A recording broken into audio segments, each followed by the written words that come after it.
Hey everyone, so it's Wednesday and I leave next Friday for Toronto for the first exhibition with a museum that isn't built yet.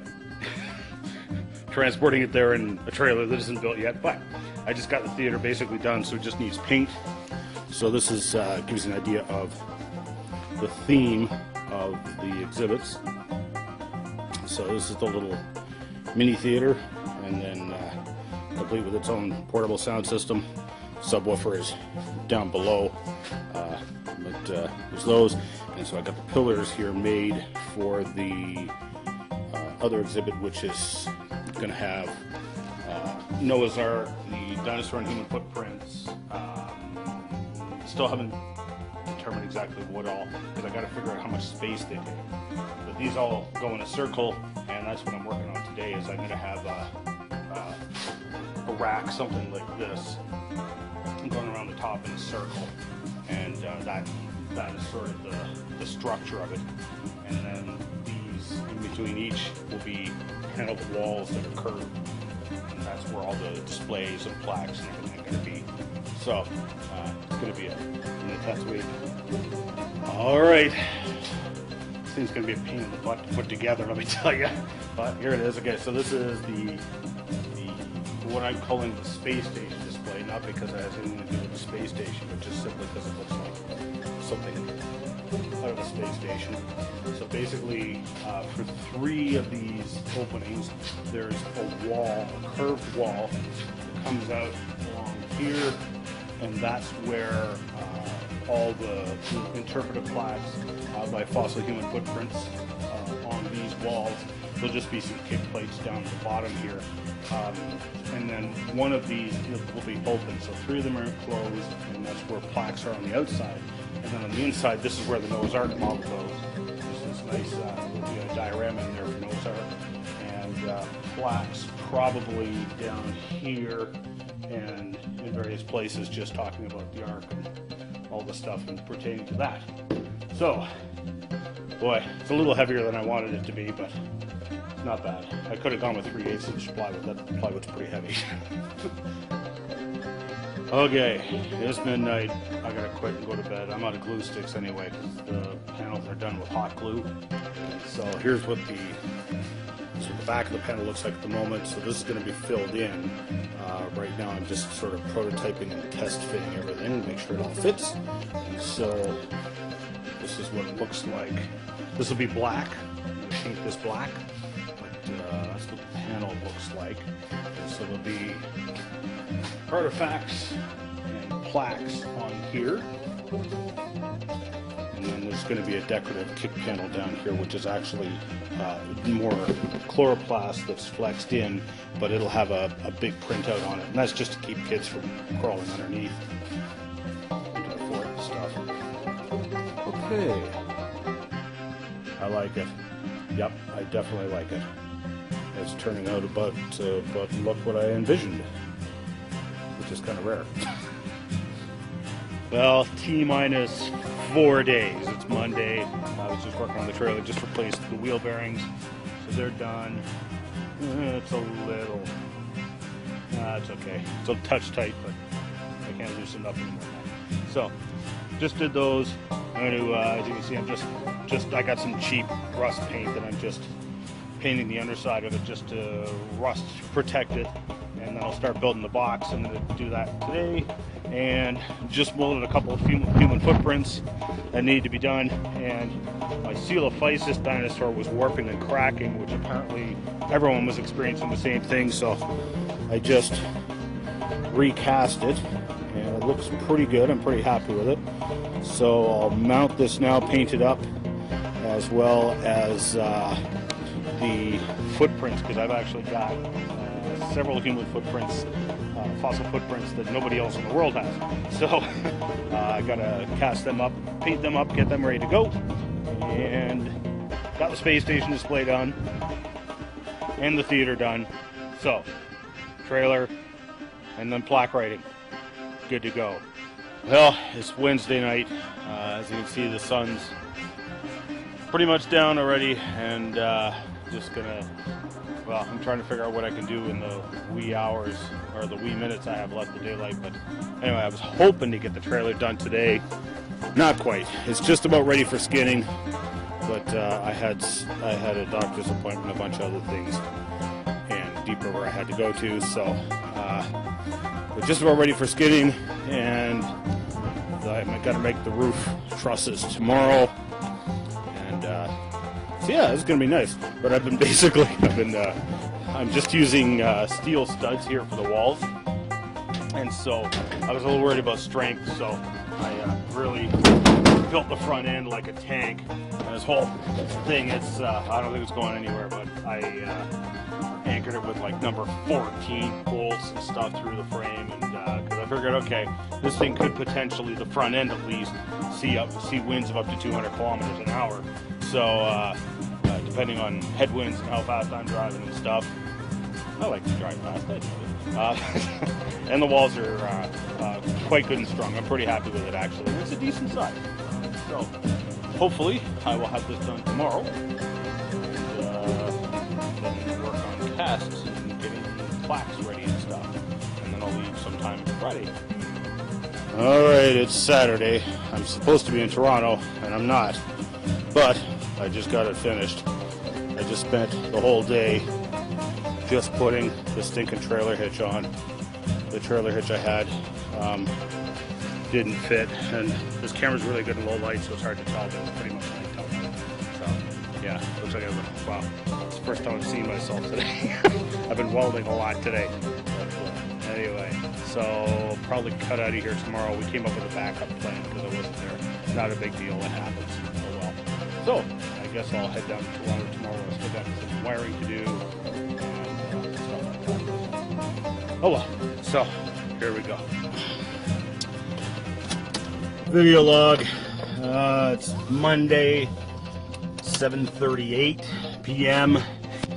I'm 3 days late getting to Toronto, and I finally left the house at 5 p.m. with a 5-hour drive, meaning I'm going to get there like 10 at night. And sorry, just using my new Gorilla Pod here, trying to get it positioned right. And I got 15 kilometers down the road and blew a tire on the trailer. I just put brand new inner tubes in both tires. Spent the entire day, I guess it was Sunday, putting a trailer hitch on this thing. The trailer hitch didn't fit, so I had to custom make a trailer hitch. And it's pretty strong, but it's low. It's only like 3 inches off the ground, so I have to be careful for bumps. But it goes over speed bumps okay, without a problem. So I bought them down at Burger Thing in Deep River, but they got this huge pothole and stuff, and I just caught it, just caught it. So okay, I just finished the tire. I just finished building the box with the fender and everything around the tire, and unfortunately, the only way to get a tire in and out is to deflate the tire. So, and of course, the air compressor I had died, so I didn't have an air compressor anymore. So I had to go to Canadian Tire. I bought a new tire, bought a rim, bought everything. And wow, there's been gale force winds here all day. It's been 100 kilometer an hour winds easily. And I'm just going to check the trailer here real quick. That wind is really blowing the trailer and the van around. I mean, both. It's pretty intense. So it's been a pretty intense 3 weeks.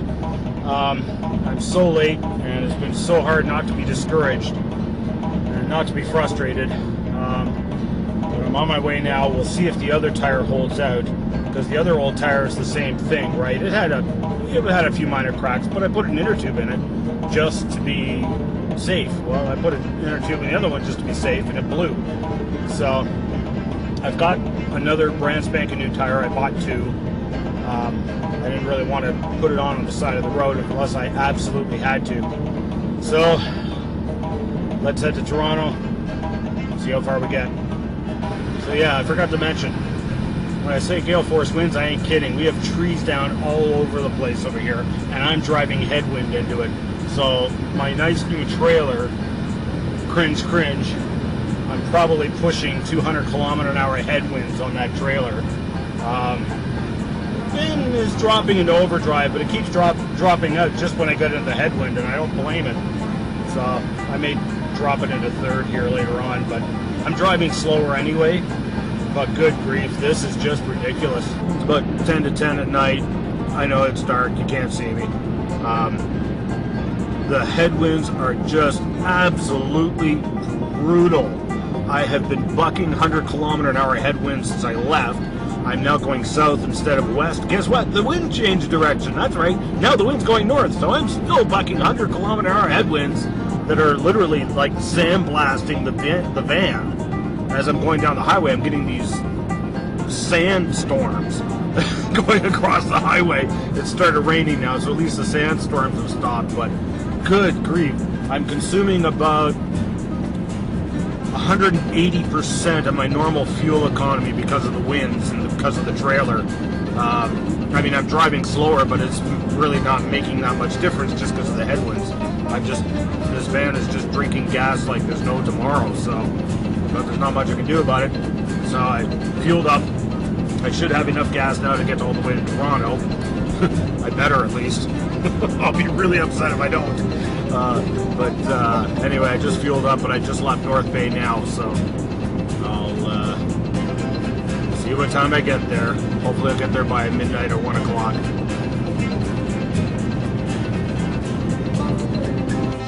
1 a.m. I'm here, thankfully. Fine.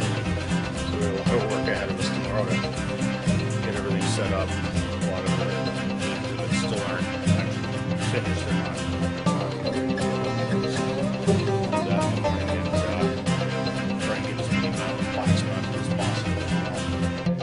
Set up. Should be fun. Well, I'm gonna go to bed for a badly needed night's sleep. Right. Oh, check it out. Real nice camper trailer.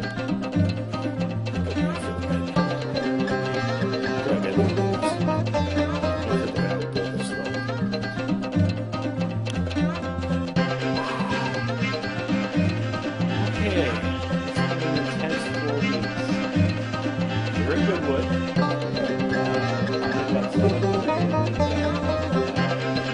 Still missing a few plaques. Pass it home, but anyway, look around. Here's the Noah's Ark model. Glenn did a fabulous job. Just on the model itself. It's HO scale. It's HO scale. You can see here as well. This is what we call the gopher wood. It's a layered laminated system. Because the Bible just says that Noah built the ark out of gopher wood. And the whole gopher wood is very interesting because it's actually, in fact, the reason we call gophers here in North America gophers is because the French settlers called Canadians gophers, and they named it after the cross-layered system, because the gophers would be tunnels in different levels underground in different directions. So it also relates to wafers, for example, the same wood. So that's what the gopher wood is. It's not actually a tree, it's actually a process. So basically, Noah's Ark, for lack of a better word, this is made out of really thick plywood. The Jewish tradition, the Hebrew words, suggests that it's works from resin.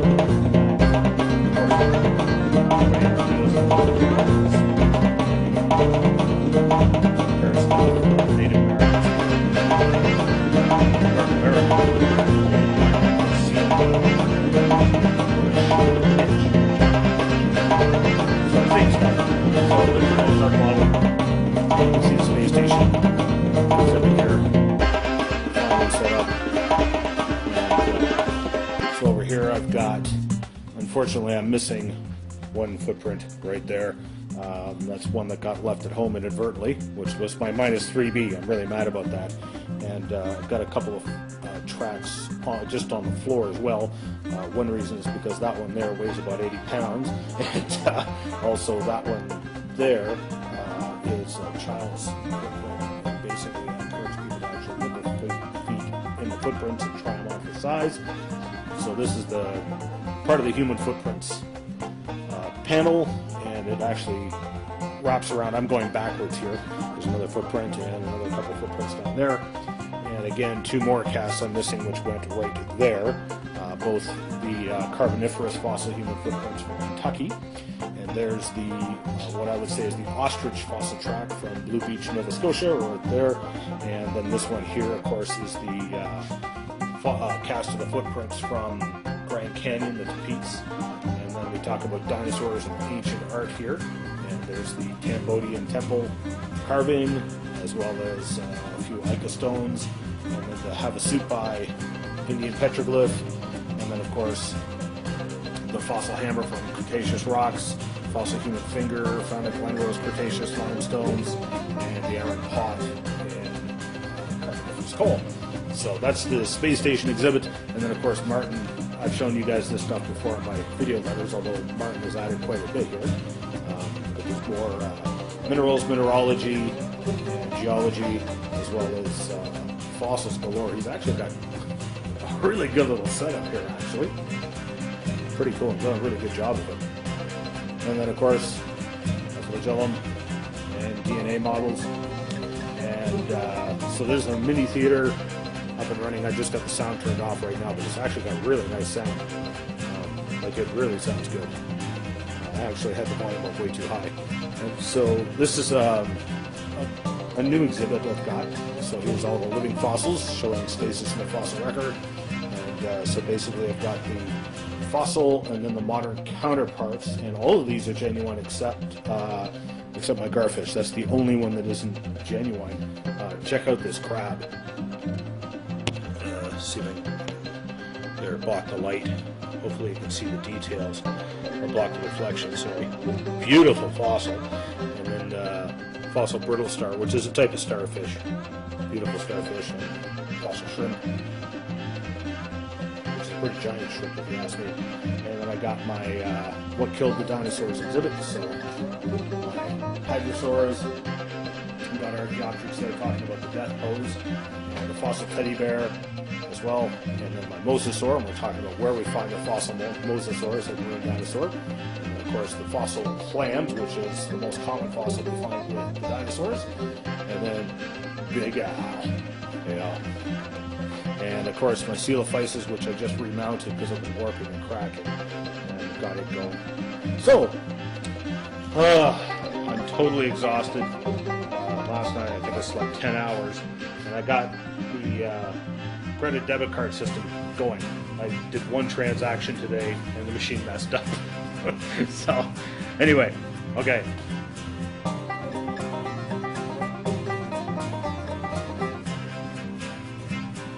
All right. Well, I'm sorry. It's been an absolutely exhausting week. I didn't get a chance to even get a video letter out, so I'll try and get this out tonight. We're now packed up. You can see. So everything's taken down, and then tomorrow I pack up, and I get to actually go home for a night, and then head on over to Nova Scotia. So probably had about 120 people go through thereabouts. A lot of people showed up last weekend when I wasn't here, and I know at least many of them didn't come back, unfortunately. So unfortunately we missed quite a few people, but I'm still pretty happy with the numbers. And the week went really, really well. The system, everything worked really well. People enjoyed it. They read through things. Some people spent hours and hours here reading through things. So it was just really good. I'm really, really happy with this. Looking forward to Nova Scotia and seeing what happens there. So we'll try and get this video letter out, and we'll see you guys on the flip side.